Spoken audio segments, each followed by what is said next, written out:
बिस्मिल्लाहिर्रहमानिर्रहीम। अस्सलाम वालेकुम नाज़रीन, आप देख रहे हैं 92.8 विद सादिया अफसाल। नाज़रीन, जहां एक तरफ ऑपोजिशन और उनका बनाया हुआ ये अलायंस पाकिस्तान डेमोक्रेटिक मूवमेंट तमाम जलसों की तैयारियां कर रहे हैं। 16 अक्टूबर से अनाउंस किया गया है कि गुजरांवाला से वो अपनी तहरीक का आगाज़ करेंगे और उसके बाद की जो डेट्स हैं वो भी हमारे सामने आ चुकी हैं। कराची में होगा जलसा, उसके बाद कोयटा में, पेशावर में और फिर लाहौर में जलसा होगा, जिस पे एहसन इकबाल साहब का दावा यह है कि लाहौर के जलसे के बाद ये लोग खुद ही हुकूमत छोड़ के भाग जाएंगे।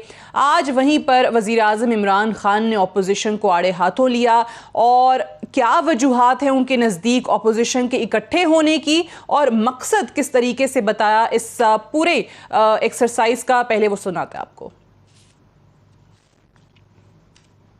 जिस दिन इनको एनआरओ मिला, ये अपने जेहन में डाल लें, ये पाकिस्तान की तबाही होगी। ये जो सारे बेरोजगार सियासतदान इकट्ठे हो गए हैं कि कानून की बालादस्ती नहीं मानते, ये कह रहे हैं असल में कि हम कानून से ऊपर हैं, हम जवाबदेह नहीं हैं, हम चोरी करें, हम डाके मारें, हमें कोई हाथ ना लगाए, हम अगर कोई हाथ लगाएगा तो जनाब ये इंतकामी कार्रवाई होगी, अदालत फैसला करेगी। तो वो अगला कहता है मुझे क्यों निकाला। मैं ये सारे मिलके भी ये कोई 2 साल भी जलसे कर दें तो एक जलसा हमारा इनसे ज्यादा था।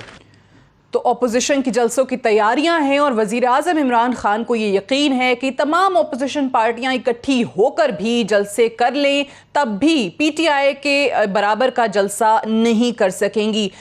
फिर वजीर आज़म इमरान खान ने यह भी कहा कि ये लोग धांधली का शोर मचाते हैं। तो 2013 के इंतखाबात में तो 140 पिटीशंस थीं और अब 2018 के इंतखाब में सिर्फ 90 पिटीशंस जो हैं वो दायर की गई और इसमें भी आधी जो थी वो पाकिस्तान तहरीक इंसाफ की थी। बहरहाल वज़ीर आज़म इमरान खान आज बार बार ये कहते रहे कि हम एनआरओ जो है वो किसी सूरत नहीं देंगे और अगर ऑपोजिशन जमहूरियत के नाम पर इकट्ठा हो रही है तो वो ये सुन लें कि मैं जमहूरियत हूं। कि इसका मसला कोई डेमोक्रेसी नहीं है, इसका मसला कोई डेमोक्रेसी नहीं है। डेमोक्रेसी तो मैं हूँ, पाकिस्तान की सबसे ज्यादा वोट लेके आया हूँ, पाकिस्तान की तारीख में 5 हलकों से जीता हूँ। और ये जो कहते हैं कि इलेक्शन में धांधली हुई, जरा कोई इलेक्शन का रिकॉर्ड तो देख ले 2013 का और 2018 का।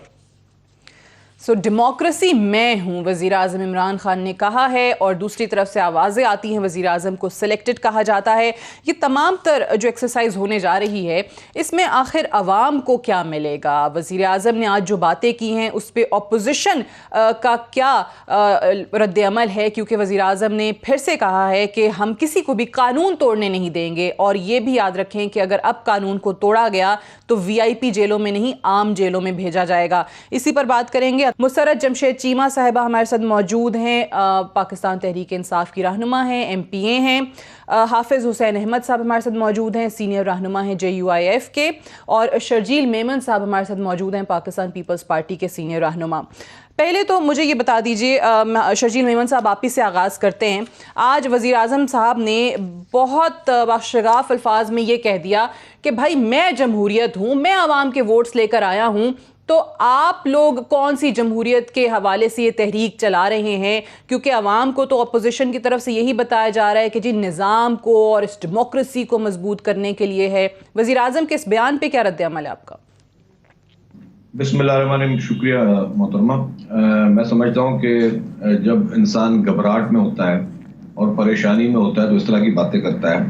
तकरीर किस चीज़ की हो और खिताब जो है वो पूरा अपोजिशन पर और अपोजिशन की तहरीक पे, मैं समझता हूँ कि ये इसी घबराहट की एक निशानी है। जहाँ तक बात करते हैं जी एनआरओ की और जमहूरियत की, तो जमहूरियत इमरान खान साहब कतन ना पहले थे ना कभी अब हैं, ना ही जमहूरी रिवायत पर जिस रखते हैं। अगर जमहूरी रिवायत पर यकीन रखते तो जिस तरह मीडिया को प्रेशराइज किया जा रहा है, जिस तरह मीडिया पे कतरन लगाए जा रहे हैं, जिस तरह मीडिया हाउसेज में जो है वो उनको फेडरल गवर्नमेंट की तरफ से डिक्टेशन दिए जाते हैं और जितना प्रेशर किया जाता है। आपने भी बहुत अरसे से सहाफत में है और आपकी एक अच्छी सहाफ़ी आप रही हैं। आपको याद होगा कि पीपल्स पार्टी की जब गवर्नमेंट थी तो किस हद तक पीपल्स पार्टी के खिलाफ बाकायदा प्रॉपर कैंपेन्स मीडिया हाउसेस पे चलती थी। लेकिन कभी आपने नहीं सुना होगा कि पीपल्स पार्टी ने कभी किसी मीडिया हाउस को आया हो या किसी को कोई जो है वो प्रेशर दिया हो। जो शख्स जमहूरी होता है ना, वो इज़हार आज़ादी पे भी यकीन रखता है। और आपको पता है कि इमरान खान साहब में कितना टॉलरेंस है। जो शख्स भी कोई बयान दे दे तो उसको नोटिस आ जाता है। दूसरी बात की उन्होंने करप्शन क्यों एनआरओ की। मेरा सिर्फ एक ही सवाल है, पीटीआई के कोई भी सीनियर लीडर जवाब दे दे, कोई भी लीडर जवाब दे दे, सबके लिए इज्जत है कि क्या वजह है आज दिन तक अगर आपके साफ हैं तो क्यों नहीं बीआरटी पर स्टे ऑर्डर खत्म किया जाता, जिसके बिलियंस ऑफ रुपीस जिस तरह एक्सेस में खर्च हुए और आज दिन तक वो नहीं हो सकी।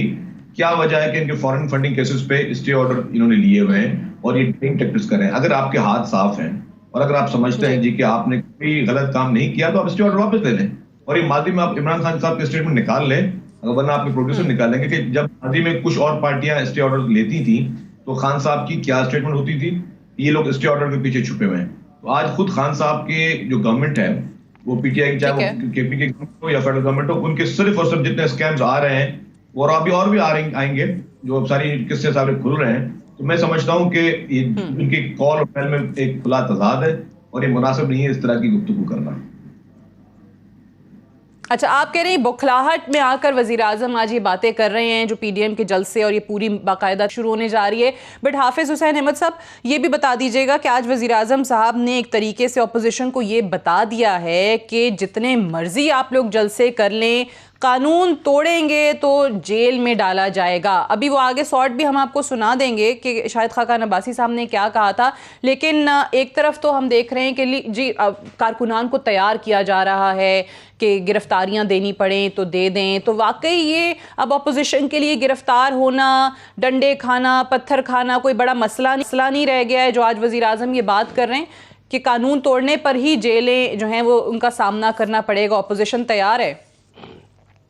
राना तनवीर हुसैन अहमद साहब हमारे साथ होंगे। जी बहुत शुक्रिया राना तनवीर हुसैन साहब, आपका भी आप जवाब दे दीजिए। हाफिज हुसैन अहमद साहब, फिर मैं उनकी तरफ जाती हूँ। बिस्मिल्लाहिर्रहमानिर्रहीम। देखिए सादिया, हमारे भाई इमरान खान ने जो बात की है उसके मुखातब हम नहीं हैं जी। उन्होंने जो कहा कि मैं कभी एनआरओ नहीं दूंगा, वो हमें नहीं कह रहा। किस लिए? इसलिए कि 2-4 दिन पहले इमरान भाई ने बरमला तौर पर कहा था कि मैं एनआरओ नहीं दूंगा लेकिन असम्बलियाँ तोड़ दूंगा। जाहिर है कि एनआरओ देने की पोजीशन में वो न खुद है, वो तो एक एफआईआर गद्दारी की दर्ज की जाती है, उस बेचारे को पता नहीं चलता। डॉलर की कीमत ऊपर जाती है, उसे पता नहीं चलता। चोरी का स्मगलिंग हमारे तरीन बरादरान करते, उन्हें पता नहीं चलता। खुसरो भाई जो है वो गंदम के स्मगलिंग करते, उन्हें पता नहीं चलता। यानी उसे किस चीज़ का पता है? वो अब शायद सिर्फ इस एक बात रह गई थी, हालांकि वैसे ही उसे कुछ पता नहीं चलता। तो मेरे ख्याल में भंग की काश्त की क्या ज़रूरत दरपेश थी। मैं समझता हूँ कि इमरान भाई ने जो बात की है वो किसी और को मुखातिब किया है। बाकी जहाँ तक ताल्लुक़ है, हमारे खिलाड़ी भाई को ये बात समझनी चाहिए कि हमने जो पहले ओपनिंग का आगाज़ किया है वो गुजरांवाला से किया है और उसकी पिच जो है वो हमारे लिए अपोजिशन के लिए बहुत ही कारआमद साबित हुई थी। अब भी उसकी अपोजिशन हमारे लिए बहुत ही बेहतर साबित होगी। आपको याद होगा कि जब लाहौर से एक जुलूस आया था और वो गुजरांवाला तक पहुंची थी जजेस के हवाले से, उस हवाले से जो ही हम वहाँ पहुंचे थे तो एम्पायर ने आकर किसका हक में फैसला दिया था। इसलिए मैं समझता हूँ कि इस वक्त वो जो तो इसलिए आप देख रहे हैं कि जी गुजरांवाला बड़ा साजगार होगा इस तहरीक के लिए, वहां से आप आगाज कर रहे हैं। बट मुझे अगर इजाजत है, मैं राना साहब का भी कमेंट इस पे चाहूंगी, फिर मैं जरा हुकूमती मौकफ के लिए मुसरत साहबा की जानिब जाऊंगी। वज़ीर आज़म कह रहे हैं कि भाई आप लोग क्यों फौज को बदनाम किए जा रहे हैं, आप जानबूझ के कर रहे हैं, हम इदारों को बदनाम नहीं होने देंगे। और इसकी राना साहब आपने सुना होगा, उन्होंने जो वजह बताई, उन्होंने कहा कि जी नवाज शरीफ साहब की हर आर्मी चीफ से इसलिए लड़ाई होती है कि बाकी एफबीआर, नैब और ये वो इदारे तो वो अपने अंडर कर लेते हैं किसी ना किसी तरीके से दबाव डाल के, लेकिन आईएसआई को उनकी हरकतों का और उनकी चोरी का पता होता है और आईएसआई को ये भी पता है कि मैं किस तरीके से रह रहा हूँ, मेरी जिंदगी किस तरीके से गुजर रही है। सो इसलिए वो कहते हैं कि जी इनकी हर आर्मी चीफ से लड़ाई रही है। इमरान खान साहब पहले तो इन चीज़ों को वो इतना अच्छा नहीं समझते रहे। अपने इंटरव्यूज़ जो उन्होंने दिए हैं सलीम साफ़ी को, या बहुत सारे इंटरव्यू मैंने उनके सुने हैं, और फिर उन्होंने अपनी बुक में भी कुछ जिक्र किया है अदारों के मतलब और इस अदारे का स्पेशली। तो उनको बहुत सारा पता, तो खुद कहते रहे हैं कि क्या मामलात हैं, किस तरह ये सारा सिलसिला होता है। तो हमें तो जब भी मौका मिला है हमने तो बड़ा इस इदारे को मजबूत किया है, इसको दफा के लिहाज से भी और हर चीज़ उनके जो आपको जितने भी रिसोर्स थे, जितने हमारे पास मीगर रिसोर्स होने के बावजूद जो दफा के लिए ज़रूरियात थी उनको पूरा किया है, मुश्किल से किया है या आसानी से किया है। तो ये मैं समझता हूँ कि वो जो बात करते हैं NRO की, वो हम तो आज तक पूछ रहे हैं कि NRO ने किसने मांगे आपसे, कौन कह रहा है NRO दे दें, किसने आप किससे कोई पैगाम डायरेक्ट इनडायरेक्ट भेजा है, कोई बात किस तरह की आप कर रहे हैं, ये किस हवा में आप बात करते हैं। तो आप तो NRO उनको दिया, आपने जहांगीर तरीन को बाहर भेज दिया, फिर जुल्फी बुखारी को भेज दिया, जिसका भी कोई थोड़ी पकड़ शुरू होने लगती है तो उस कानून में आप तरमीम चाहते हैं नैब में कि मेरे जो बंदे हैं वो बच जाएँ, चाहे वो डिफेंस मिनिस्टर हो, चाहे स्पीकर हो या कोई भी, सब पे आपको पता है नैब की इंक्वायरी या BRT की इंक्वायरी आप रुकवा देते हैं। वो तो कहते हैं आप लोग पता नहीं 34 शिकों में तरमीम चाह रहे थे नैब की, वो तो आप लोगों का जिक्र करते हैं, ऑपोजिशन की डिमांड बताते हैं इसको। सादिया, मैंने अभी प्रोग्राम में बताया कि मैं आपको मतलब अगर आप मुझे बिलीव करें तो मैं आपको बताता हूँ कि ये इन्होंने शुरू किया, कोई जब असम्बली माज़ वजूद में हुकूमत इनकी 6 महीने बाद इन्होंने अप्रोच किया कि हम फंसे हुए हैं तो हम चाहते हैं ये नैब में तरमीम करना, और हमने कहा जी बड़ी पॉजिटिव बात है, ये सुप्रीम कोर्ट ने भी कहा हुआ है कि इसमें 4, 5, 6 ऐसी तरमीम जस्टिस आसिफ सईद खोसा ने एक जजमेंट दी थी, तो वो भी पेंडिंग है, वो कर ले। तो ये अपने लिए चाहते थे तरमीम कर, वो जो 34 शिकें ना किसी ने बात की है, वो एक बिल नायक साहब ने एक प्राइवेट बिल टेबल किया था सेनेट में जिसमें 34 शिकें थी, उसको लेके इन्होंने बयानिया बना लिया। हालांकि मैं यकीन से आप कहता हूँ कि इन्होंने हमारे पीछे पीछे फिरते रहे, तो कहाँ से इजाजत नहीं मिली इनको तरमीम करने की कहानी, लेकिन they were dying for these amendments, क्योंकि वो कहते थे। लेकिन एक उनकी जरूर ख्वाहिश थी कि ऐसी अमेंडमेंट्स की जाएं जिससे हम निकल जाएं सारे, और इनके जो केसेस हैं जो 47 से तो आप या वो उसी तरह रहे, आप कहते हैं कि हुकूमत के केसेस जो हैं, हुकूमती लोग जो हैं वो निकल जाएं और ऑपोजिशन के जो हैं वो इसी तरीके से चलते रहें। आप कहते हैं ये मौक़िफ़ था, ठीक है, हमने ये फिर भी नहीं कहा कि आप ठीक है, लेकिन वज़ीर आज़म साहब तो बिल्कुल या हुकूमती अरकान तो इसके ऑपोजिट बिल्कुल बात करते हैं। ठीक है राना साहब, आपका मौक़िफ़ इस पे आ गया। मैं मुसर्रत साहिबा की तरफ जाना चाहती हूँ, और ये जो मुसर्रत साहिबा अभी सादिया गोमा नहीं होगी तो पता चल जाएगा हकीकत क्या होती। हिस्ट्री, ये तो हिस्ट्री है। चलिए सर, अब देखते हैं कि एहसन इकबाल साहब का जो दावा है वो सही है कि जी लाहौर के जलसे के बाद वो तो कहते हैं खुद ही हुकूमत छोड़ के भाग जाएंगे। बट मुसर्रत साहिबा, चलें ऑपोजिशन के ये जलसों की और इनकी तहरीक की तो समझ में आती है, बट आप तो हुकूमत में हैं, तो हुकूमत में होते हुए आपको ये पावर शो करने की जो कल लियाकत बाग में जलसा किया जा रहा है, इसकी क्या ज़रूरत पेश आ रही है? क्या किसी किस्म का कोई प्रेशर आप महसूस कर रहे हैं? क्या कोई दबाव में है हुकूमत के? कल ये कहा जा रहा है कि जी ये ऑपोजिशन पहले कल का लियाकत बाग का जलसा देख ले और उसके बाद डिसाइड करे कि अवाम किसके साथ है। जी thank you very much Sadia, सबसे पहले मैं आपको आपके इस सवाल का जवाब ज़रूर करती हूँ, लेकिन मैं एक बड़े अफसोसनाक वाक़े की मज़म्मत पहले करना चाहूँगी। देखें, हम जो जमहूरी लोग हैं, जब तक हमारे अंदर जमहूरी रवैये नहीं होंगे तो हम ये जमहूर का राग अलापना छोड़ दें। आज बड़े सीनियर, बड़े ज़बरदस्त वर्कर, उनकी एक पूरी जिदोजहद है पॉलिटिक्स के अंदर, जलील शर्कपुरी साहब के साथ, तो उनके साथ इन्होंने पार्लियामेंट के अंदर जिस तरह से अपने लोग इन लोगों की लीडरशिप की शय पे, मैं तो यही कहूंगी अगर नहीं तो इसको कंडेम किया जाना चाहिए, क्योंकि अपने सूबे के CM से मिलना कोई गैर आईनी, कोई गैर जमहूरी नहीं। अगर है तो ये राना साहब बड़े सीनियर हैं, ये बता दें। इंपॉर्टेंट चीज ये है कि ये उनको ठीक है अपनी पार्टी से निकालने, बड़े अच्छे तरीके से, जो कि गद्दी नशीन भी है तरफ से उनके सर के ऊपर इन्होंने लोटे रखे, तो मेरा ख्याल है फिर पीतल के और अनब्रेकेबल लोटे उन लोगों के ऊपर भी रखे जाने चाहिए जिन्होंने रात के अंधेरे में मुशर्रफ साहब के साथ जिस तरह से NRO लिया था, और फिर अभी भी एयर एम्बुलेंस के ऊपर जिस तरह से वो गए, और दूसरी मोहतरमा जो अभी ये सारी मुल्क को डरा धमका के हरास करके जो एक मूवमेंट चलाने निकली है जमहूरियत के लिए, जिसमें 1 साल वो पूरा म्यूट पे थी, तो ये गैर जमहूरी रवैये हैं। इस तरह की चीजों को अगर आप देखें, ये वो उनके पीछे भी लाखों लाखों फॉलोइंग है, ना सिर्फ पॉलिटिकल बल्कि मजहबी भी, वो एक गद्दी के भी आपको पता है गद्दी नशी है।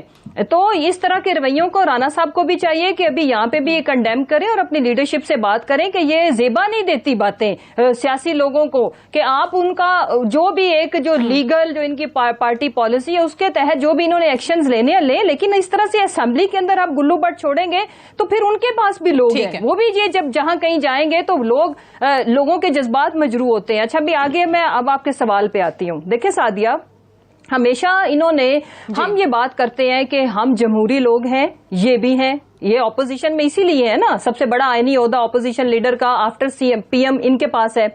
ये पावर शो करें पॉलिटिकल इश्यूज के ऊपर, इनको हक है पूरा, कोई इनको नहीं रोक रहा। इसी तरह हम भी एक जमहूरी हुकूमत है। What we want to tell them कि अगर आप अवामी मैंडेट की या चौक चौराहे के मैंडेट की बात करते हो तो इसमें तो अच्छी बात है। कल का अगर हम जलसा कर रहे हैं, बिल्कुल भी ये एक ऐन बजाय इसके कि हम इनकी तरह बौखलाहट का शिकार हो। मसलन एक दिन ये कहते हैं पत्थर भर के लेके जाते हैं, मारते हैं, फिर ये कहते हैं फूल थे, अगले दिन शाहिद खाकान अब्बासी। वो बात सही है, मैंने इसीलिए कहा कि एक हुकूमत जो है वो ऑलरेडी ऑब्वियसली अपनी परफॉर्मेंस से बताती है तमाम तर चीजें। अगर ऑपोजिशन कुछ कर रही है, जलसे, रैलियां, कॉर्नर मीटिंग्स, तो हुकूमतें जो हैं वो उसके मुकाबले में जलसे करके नहीं बताती कि हम कितने पॉपुलर हैं। उनकी पॉपुलैरिटी ऑब्वियसली आवाम को डिलीवर करने से वो पता चलती है। सो मेरा सवाल इसलिए था कि कोई दबाव है कि आई एग्री जी, मैं अर्ज करती हूँ कि इन्होंने कल शाहिद खाकान अब्बासी साहब ने फिर पत्थर मारने की धमकी दी, मोहतरमा साहिबा ने फिर ये कहा कि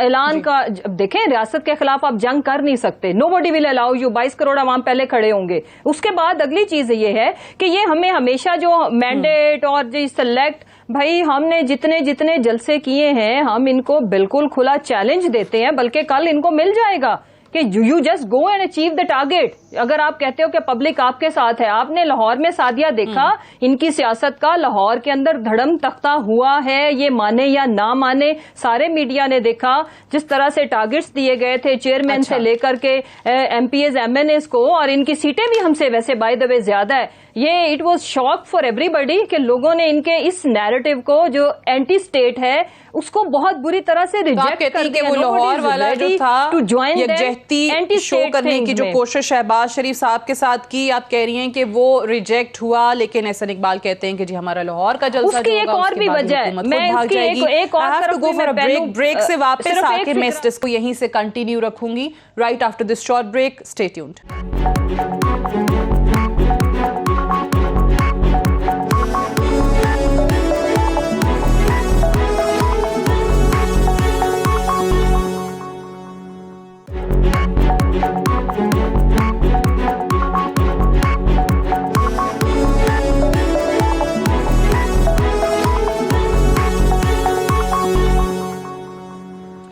वेलकम बैक। प्रोग्राम में एक बार फिर से खुशामदीद।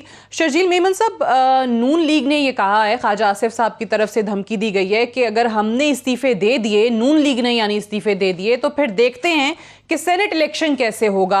JUIF मौलाना साहब की जमात काफ़ी अरसे से ये कह रही है कि जी इस्तीफे दे दें, इस्तीफे दे दें। आप लोग अग्री नहीं कर रहे थे, लेकिन अगर नून लीग की तरफ से भी ये मौक़िफ़ सामने आ रहा है तो पाकिस्तान पीपल्स पार्टी वहाँ पे कहाँ स्टैंड करती है? क्योंकि ऑब्वियसली आम तासुर यही है कि सूबे की हुकूमत आपके पास है और आप लोग इस्तीफे देना नहीं चाहेंगे, और अभी तक क्लैरिटी के साथ इस पर मौक़िफ़ इस्तीफ़ों पर पीपल्स पार्टी का नहीं आया।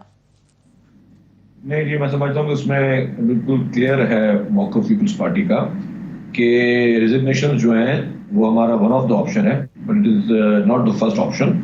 और अगर जब मुशावरत होगी तो मुशावरत में पीपल्स पार्टी किसी से पीछे नहीं हटेगी। पीपल्स पार्टी इस तहरीक का बाकायदा भरपूर हिस्सा है, और हमारा 1 पॉइंट एजेंडा है कि जो भी फेक मैंडेट के साथ प्राइम मिनिस्टर इमरान खान साहब बैठे हुए हैं और इनसिलेक्टेड प्राइम मिनिस्टर साहब को जाना चाहिए। और जहाँ तक बाकी मैं बात सबकी सुन रहा था, मोहतरमा भी एक हमारी बहन बैठी हुई है, मैंने एक पहले सवाल यही किया था, मैं फिर दोबारा कर देता हूँ, ओके आप उनको कर लें। देखिए जी कि इस वक्त जो मुल्क की मईशी हालत इन्होंने पहुँचा दी है, जिस हालत में जो महंगाई का तूफान इन्होंने बढ़ा दिया है, कोई जस्टिफिकेशन नहीं है। जो नाअहली की मिसालें आपने देखा होगा कि पंजाब में ही बैठकर मतलब हर दूसरे तीसरे दिन IG चेंज हो रहा है, चेयरमैन FPR का भी चेंज हो रहा है, मतलब एक म्यूजिकल चेयर लगी हुई है ब्यूरोक्रेसी की किसान में, जहां भी इनकी गवर्नमेंट है। और आवाम को रिजल्ट क्या है, कोई रिजल्ट नहीं है। फिर मैंने एक बात को रिपीट कर रहा हूं कि मुझे सिर्फ एक सवाल का जवाब दे दें कि BRT और इनके जो फॉरेन फंडिंग केस है उस पर स्टे क्यों लिया हुआ है। कोई एक लॉजिक बनती, अगर आपके हाथ साफ है, आपका दामन साफ है, कोई गलत काम नहीं किया, तो अगर कोई नैब या कोई इदारा FIA कोई इन्वेस्टिगेशन कर रही है तो आप उसको इन्वेस्टिगेशन करने से क्यों रोक रहे हैं, क्या वजह है उसकी? कोई एक लॉजिक का मुझे जवाब दे दें, मैं सारी डिस्कशन को इनके हवाले करता हूं।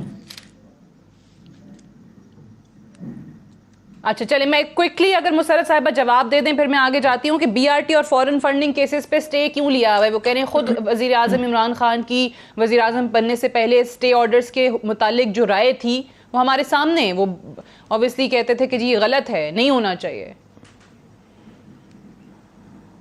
देखिए सादिया, बड़ी इंटरेस्टिंग चीज़ है कि ये 72 सालों में जो कुछ इन्होंने किया ये 2 सालों के ऊपर मलबा डालते हैं। हम रिस्पॉन्सिबिलिटी लेते भी हैं, लेने को तैयार हैं, बट 72 इयर्स वर्सेस आप अपनी बारी पे जी, मैं अपनी मर्जी से जवाब दूंगी। यू कांट डिक्टेट मी। अच्छा, उसके बाद ये 72 सालों में इन्होंने क्या ऐसा सिंध की किस्मत बदली? दूसरा, पिछले 12 सालों में इन्होंने सिंध में ऐसा कोई, जिनकी एक सूबे में हुकूमत है, ये बताएं कि उन्होंने सिंध में क्या किया? अच्छा चले, 70 सालों का चले वो स्टे ऑर्डर का जवाब ऑब्वियसली नहीं है। जिस तरह से ये जो हरकतें करके, और ये वो ज्यादा जवाब मांग रहे हैं जिनको अवाम ने रिजेक्ट कर दिया। ये Pakistan D railing movement, Pakistan डाकू मूवमेंट, इस तरह से हमसे बातें नहीं निकलवा सकते। आप सिर्फ ये बताएं कि पिछले 72 सालों में आप लोगों ने इस मुल्क के लिए कोई एक काम अच्छा किया? चले वो जवाब नहीं आ रहा, पहले बताएं, उसके बाद हमसे पूछे, हम इनको जवाब दे देंगे। मौलाना साहब ने कश्मीर कमेटी को हेड करते रहे, बंगला जवाब बात करें, वो जवाब नहीं आया। हाफिज साहब क्या किया? हाफिज साहब सिर्फ सवाल का जवाब दे, डीरेल करना चाहते हैं। मुसर्रत साहब डीरेलिंग मूवमेंट, सवाल का जवाब दे। हाफिज साहब बात कर ले, नहीं आ सकते। जो 4 सीटें तो उनके सवाल का जवाब मिला नहीं, सवाल का जवाब दे, वरना हाफिज साहब इंसिस्ट कर रहे जवाब नहीं आया। चलिए हाफिज साहब नहीं आया जवाब, अब आप बात कर लें। सिंध की थोड़ी सी परफॉर्मेंस बता के हमसे कहा करे कि हमने ये सिंध में अच्छा काम किया। सवाल का जवाब दे, हमने सिंध में सवाल का जवाब दे, पे गंद पड़ा हुआ है। प्लीज सवाल का जवाब दे। आपको जो पहले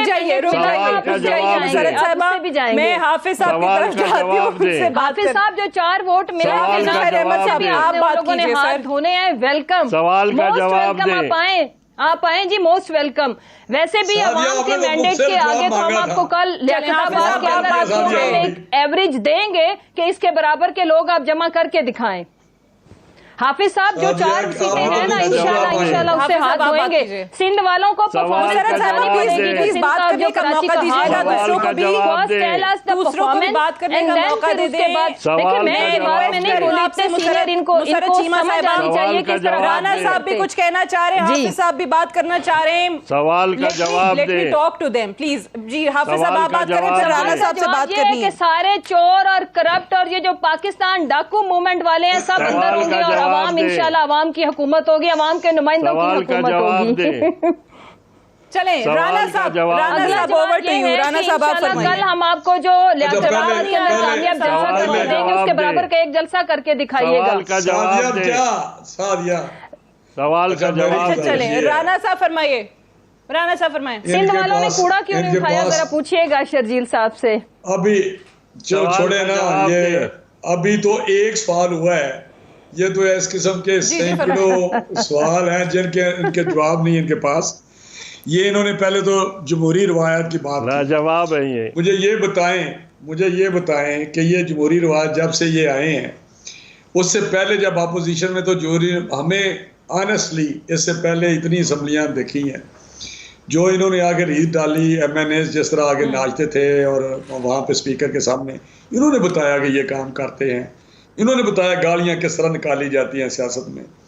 इन्होंने बताया कि प्राइम मिनिस्टर बनने के बाद अपोजिशन के साथ हाथ नहीं मिलाना, उनको चोर डाकू का बयानिया डेवलप करके और उनके साथ इस तरह के प्राइम मिनिस्टर होते हैं। प्राइम मिनिस्टर जो है वो पूरे पाकिस्तान का होता है, वो सिर्फ PTI का नहीं होता। और किसी ने भी कभी कोई चीज नहीं ऐसी की। ये प्राइम मिनिस्टर है जिसने आज तक इंडिया ने हमला कर दिया हम पे 27 फरवरी को, जो वो उन्होंने अटैक किया था, एयर स्ट्राइक की थी, तो सारी सिक्योरिटी के ब्रीफ करना था, तो वहाँ प्राइम चीफ आर्मी चीफ आए हुए थे सारे, लेकिन ये आके साथ वाले कमरे में बैठे रहे जिस तरह कोई रुस के बैठा होता है। तो फिर उसके बाद जब कोविड-19 पे इन्होंने मीटिंग बुलाई तो बिलावल साहब भी उन्होंने ज्वाइन किया और शहबाज साहब ने भी किया, ये अपनी तकरीर करके उठ के चले गए। ये जमहूरी रवायत है, ये किस मुंह से बात करते हैं? ये मुझे बताएं, ये जो लोग इन्होंने लेके गए हैं, मुझे पहले मेरी बात सुन लें, ये डेमोक्रेसी है कि आप लोग तोड़ रहे हैं कि जी चीफ मिनिस्टर से मिल रहे हैं? मुझे ये बातें ना करें, इस किस्म की बातें, और जवाब आपके पास है कोई नहीं। आप मुझे बताएं, आपने कहा कि मुख्तसर जवाब दे दे उस बात का, शजील मेमन साहब का, तो जवाब की बजाय उन्होंने वही चोर डाकू वही जलसा चले थोड़ा सा इंडिकेटर जो है ना वो पीडीएम का और जमातों का इकट्ठे होने का आज नजर आया। सवाल शजील मेमन साहब का था और उस पे इतना इंसिस्ट किया हाफिज साहब ने रिपीटेडली कि जी जवाब दें, जो पीपल्स पार्टी का सवाल था, लेकिन जवाब नहीं आया। अगर अवाम एजेंडा है तो सिर्फ की परफॉर्मेंस भी अंडर डिस्कशन होनी चाहिए। अगर मैं शजील मेमन साहब से मैं पूछ रही थी हाँ इस्तीफे कब दे रहे हैं, बिल्कुल बिल्कुल कि जी हम मुस्ताफी हो गए तो देखते हैं सेनेट इलेक्शन कैसे होंगे, तो हाफिज साहब ये जरा बता दें कि ये मौलाना साहब का पहले भी मौकफ था, जलसे जुलूस ये वो, फिर आप लोगों का ऑब्वियसली आपस में मिसट्रस्ट, मौलाना साहब ने कहा कि ये लोग धोखा दे देते हैं, इस दफा भी मौलाना साहब ने कहा कि भाई हम तो इस दफा लिखेंगे, कोई जबानी कलामी बात नहीं होगी। तो अब वो मिसट्रस्ट अगर दूर हो गया है तो इस्तीफों वाली बात पे आमादा कर पाए मौलाना साहब? देखिए सादिया, मौलाना साहब फिर भी नहीं आते कि देखिए जी आपको अभी तक मेरे ख्याल में मुझे कुछ और फिर कहना पड़ेगा। खैर सादिया, मैं उस बहस में नहीं पढ़ता, लेकिन गुजारिश ये है कि मेरे भाई शजील मेमन ने जो सवाल किया था जी आपने जी देखिए आपने और उनसे जवाब मांगा, वो जवाब नहीं देखिए वो जवाब नहीं देना चाहते थे, बिल्कुल उनका हक बनता था, राइट बनता था, लेकिन उन्होंने दो और बातें शुरू की। बहरहाल मैं समझता हूँ कि हमने जो काम शुरू किया है, परफॉर्मेंस सिंध की भी बताएं ना, कितने दूध शहद की नहरें निकल रही हैं आपके एयरलाइंस की। आप एंकर की कुर्सी पे बैठे मौलाना साहब, आप अच्छा सादिया 3 वर्सेस 1 चले मुझे जवाब ही ये हाफिज साहब से इस्तीफों का जवाब पता चल चलेगा। आप तो अपने खातून होने का गलत फायदा उठा रही हैं। तीनों इकट्ठे बोले, शाबाश, एक एक करके बात कर लें, उनको बात कर लेने दें। ये तो जान ही छोड़ दी, पता नहीं क्या बात कर लेने मुकम्मल इस्तीफों का जवाब। नहीं, मुझे ये बताएं, अगर दूध और शहद की नहरों का जवाब लेना तो मुझसे ले ले, मैं अभी बता देता हूँ इसको। जी सर लेते हैं राना साहब, पहले मैं इस्तीफों का जवाब तो ले लूं हाफिज साहब से, मैं बोल रहा हूं, वो बात मुकम्मल कर ले, फिर इसका दूध और शहद की नहरों का जवाब भी ले लेंगे। फरमाइए जरा हाफिज साहब। सादिया कराची में बह रही है, सादिया मसला ये है कि एपीसी में बाकायदा तौर पर एक एलामिया जिसपे सब ने दस्तखत किए हैं और इंशाल्लाह फाइनल में पहुंचने से पहले ही हम करेंगे। हम चाहते हैं कि गुजरांवाला से शुरू हो और इंशाल्लाह हमारी तवक्को ये है कि उस हद तक हम नहीं पहुंच सकेंगे, उससे पहले ही इंशाल्लाह ये लोग भाग जाएंगे। कल से जो सरासिंगी पहले ही हुई इनके, और बिफोर शॉक, जिलजिले के आफ्टर शॉक्स होते हैं, लेकिन इनके बिफोर शॉक शुरू हो चुके हैं। हमारा अपना प्रोग्राम है और कोई भी जमात जो है इससे निराफ नहीं करेगी, और तमाम इस्तीफे जब होंगे न सेनेट का इलेक्शन हो सकेगा न ये गाड़ी आगे चल सकेगी। ये हमारा हतमी फैसला है। पीपल्स पार्टी और तमाम पार्टियों ने इस पे हल्फ उठाया और इसके हवाले से जब मुशवरा होगा और जब इस हथियार को इस्तेमाल करने की जरूरत दरपेश होगी, सादी हम इसको करके दिखाएंगे। लेकिन आपको इस दफा यकीन है कि पीपल्स पार्टी भी और नून लीग भी इस्तीफे आपके साथ देगी? इस दफा आप कह रहे हैं कि वो चीज़ नहीं होगी कि कोई एक पॉलिटिकल पार्टी कुछ कह कुछ रही है और कर कुछ रही है। एक ब्रेक ले लें, ब्रेक से वापस आकर डिस्कशन को यहीं से आगे बढ़ाएंगे। Stay tuned.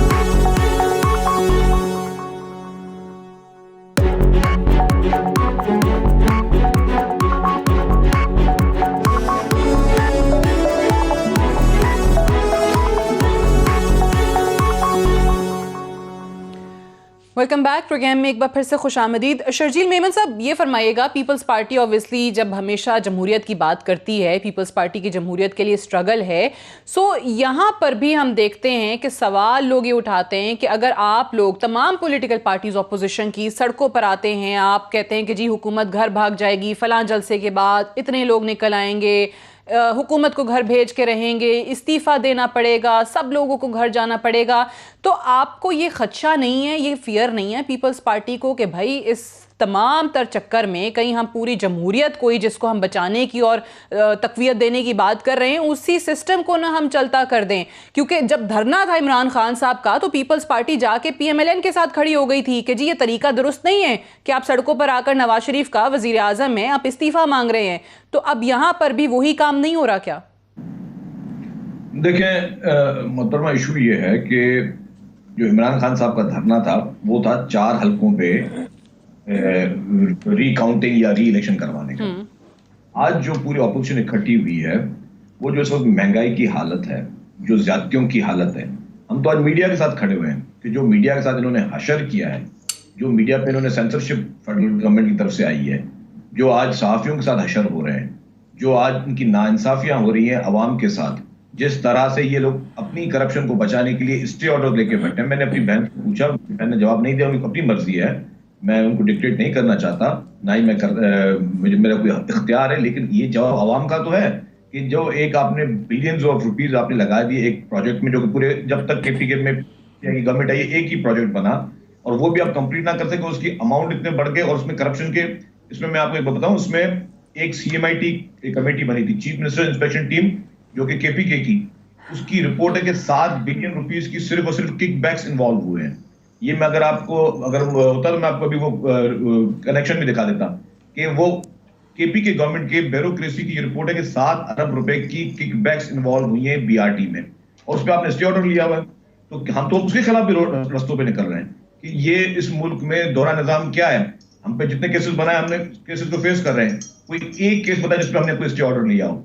दूसरा, हमारी बहन ने बात की कि जी सिंध हुकूमत की कारकर्दगी बताएं। अल्हम्दुलिल्लाह सिंध गवर्नमेंट ने जितना हेल्थ सेक्टर में काम किया है, जितना हमने रोड नेटवर्क में अपना काम किया है, ज़ाहिर सिंध के में लिमिटेड वसाइल है, क्योंकि हमें पूरे शेयर फेडरल से नहीं मिले, लेकिन उसी बजट में रह के जितना हमने काम किया, अल्हम्दुलिल्लाह हमें उसमें फख्र है। ये इनकी गवर्नमेंट रही है KPK में, आज इनका 7वां साल है, कोई एक हॉस्पिटल का नाम बताया जो उन्होंने बताया हो। ये मलिक आमिर डोगर साहब ने ये फरमाया है जब उन्होंने विजिट किया हमारा लिवर ट्रांसप्लांट का हॉस्पिटल। अल्हम्दुलिल्लाह NICVD जो हमारा है, जो हमारा एक पायलट प्रोजेक्ट है, अल्हम्दुलिल्लाह इतने प्रोजेक्ट हैं। ठीक है, यानी PTI, चलें अच्छी बात है, अगर अच्छे प्रोजेक्ट्स हैं, आवाम की भलाई के लिए कहीं पर भी कुछ हो रहा है, तारीफ होनी चाहिए, क्योंकि किसी एक सूबे की बात तो है नहीं, ये तो मुल्क की बात है, आवाम की बात है। मैं राना साहब, चलें ये तो एक तरफ ऑब्वियसली उन्होंने कहा कि जी हम कितना कारकर्दगी दिखा सके हैं, कितने नहीं। कमिंग बैक टू दिस तहरीक एंड आपकी जो पूरी मूवमेंट है और जलसों का है, क्या होगा आगे? फिर वजीर आजम की आज की बात कि कानून तोड़ोगे तो फिर जेलों में जाओगे, और जेलें भी VIP नहीं होंगी। देखिए सादिया, पहले तो मैं मुख्तसर सब बताना चाहता हूँ, वो दूध और शहद की नहरें की मुझे बताएं कि 5 सालों में जिस तरह या PMLN का जो एक हमारा रिकॉर्ड है, वो 1700 के करीब हमने कोई मोटरवेज बनाए, कोई 700 के करीब हमने हाईवेज बनाए, बिजली घर बनाए, जो बिजली आज भी इनको मिल रही है, 20-20 घंटे की लोड शेडिंग थी। लंबी बात हो जाएगी, स्टॉक एक्सचेंज कहाँ लेके गया, रिजर्व कहाँ लेके गया, इन्फ्लेशन 12 पे मिला, 4 पे ले आए, लंबी कहानी है। शायद शहर देखें, लाहौर को देखें, मुल्तान को देखें, सारी मेट्रो बनी है, इस्लामाबाद पिंडी की देखें, किसी में कोई एक पैसा ये कर सके है कोई, लेकिन वो बनी कितनी है? जो BRT जो पेशावर की बनी है, कल मियाँ साहब ने स्पीच की, वहाँ आग लग रही है, बसें जा रही हैं, स्टेशन जो है वो टपक रहे हैं, तो वहाँ पे वो 100 कितने, वो इतने पैसे शायद 3 पे भी नहीं लगे। तो ये लंबी कहानियाँ। हेल्थ में किस तरह आपको पता है, PIC हमारे इधर, या वो लिवर प्लांट ट्रांसप्लांट के जो थे, या हॉस्पिटल किस तरह रूरल एरिया में AC लगे हुए हैं, बेडशीट बदली जा रही हैं, ये सारी सहूलतें हमने दी और स्कूल किया। बाकी रही बात कि ये जो शाहिद साहब ने कहा है, शाहिद साहब ने पहले जो 2 बातें की हैं कि पहली लाठी आप खाएंगे, पहली बात जो भी आंसू कैसे आप खाएंगे, ठीक तो है। उसका रिएक्शन तो होता है। सही है, लेकिन फिर ये भी कह दिया पहला पत्थर भी तुम मारोगे। पत्थर शायद उनके मुंह से निकल गया होगा, ये स्लिप और टंग भी हो सकता है, लेकिन ये जरूर है कि हम कानून हाथ में नहीं लेंगे। सर ये देखिए, लोग हैं। ठीक है राना साहब, ये जो तहरीक है आप लोग कहते हैं कि जी पुरअमन होगी, इसमें तशद्दुद का कोई एलिमेंट नहीं होगा, निज़ाम के लिए है, जमहूरियत के लिए है। फिर पिछले हफ्ते जो ख्वाजा साद रफीक जैसा सियासतदान जो है वो पंजाबी कार्ड इस्तेमाल कर रहा था कि जी शहबाज शरीफ को गिरफ्तार किया है, शहबाज शरीफ को नहीं, तुमने पंजाबियों की इज्जत पर हाथ डाल दिया है। फिर आज ये साबिक वजीर आजम शाहिद खाकान अब्बासी साहब कहते हैं कि जी पहला पत्थर तुम मारना। तो ये मामला तहरीक का किसी और जाने भी ना चला जाए। मैं शर्जील मेमन साहब से भी मैंने यही सवाल किया था, निजाम को बचाते बचाते निजाम ही को ना घर भेज दीजिएगा। आपको यकीन दिलाता हूं कि हम पीसफुल एहतजाज करना चाहते हैं, रैलीज निकालना चाहते हैं। आपने देखा, हमने निकाली भी हैं। लेकिन ये जो आपने बात की ख्वाजा साहब की, शाह साहब का मैंने कहा स्लिप और टंग होगा, लेकिन पहले भी तो दो फिक्रे उनके सुने हैं ना आपने। लेकिन जो ख्वाजा साहब ने बात की वो रेफरेंस है शहबाज साहब का, क्योंकि शहबाज साहब ने पंजाब की खिदमत की है, इसलिए पंजाब तक वो रहे।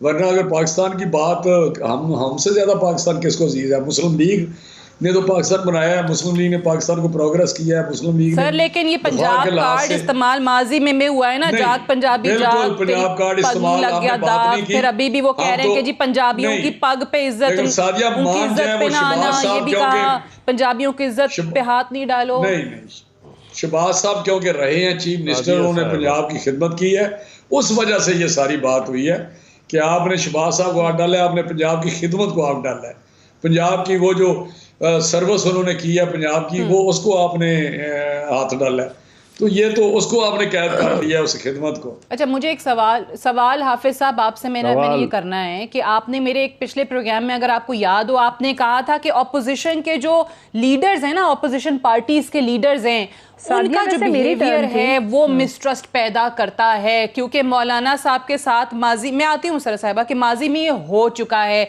सो क्या अभी भी ये कोई खदशा तो नहीं है? क्योंकि आप बड़ी खुल के इस पे बात पहले भी कर चुके हैं कि ये ना हो कि भाई नून लीग या पीपल्स पार्टी हर कोई अपने बैकडोर रवाबित इस्तेमाल करते हुए कहीं ना कहीं से अपना मामला तो सेट कर ले और मौलाना साहब वहीं के वहीं रह जाएं। देखिए, इन्होंने जो कुछ किया, हमारे साथी बैठे, इन्होंने माजरत की, दोनों बड़ी जमातों ने, हमने खुलकर गिले शिकवे किए और 9 जमातों को, छोटी जो पार्लिमानी जमातें, उनको बिठा दिया। और उसके बाद हमने कहा कि अगर आपके कुछ तहफ़्फ़ुज़ात हैं, आप जाने, आपके अपनी पॉलिसी जाने, हम अपनी जद्दोजहद जारी रखेंगे।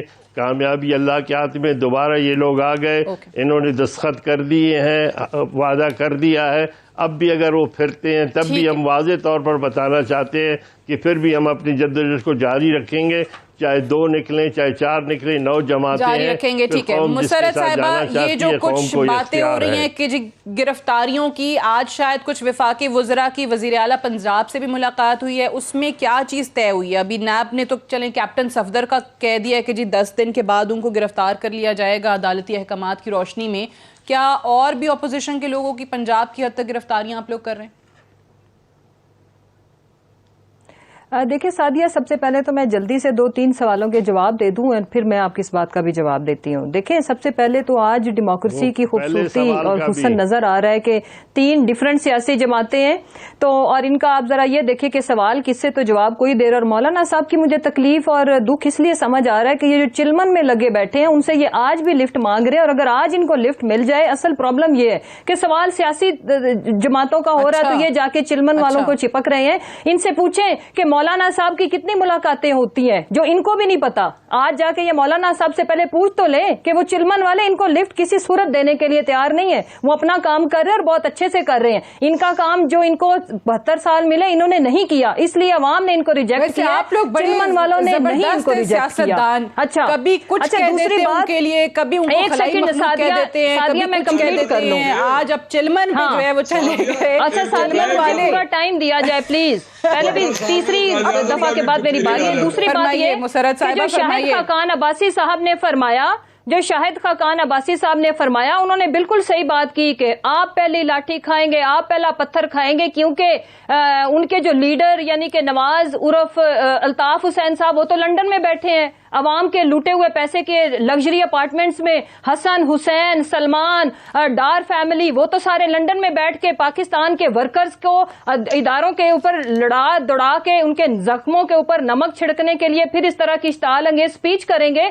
तो खाने तो पत्थर इन्होंने ही है, जिस तरह इन्होंने वर्कर्स को आगे किया, औरतें अपनी गाड़ी के ऊपर मरियम ने बिठाई और उनका मेकअप 1 इंच से टस से मस नहीं हुआ। इंपॉर्टेंट चीज ये समझने की बात है, गौर करने की बात है। मैं बहुत शुक्रिया अदा करना चाहूंगी मुसर्रत जमशेद चीमा साहिबा आपका, शर्जील इनाम मेमन साहब आपका, राना तनवीर हुसैन साहब और हाफिज हुसैन अहमद साहब का।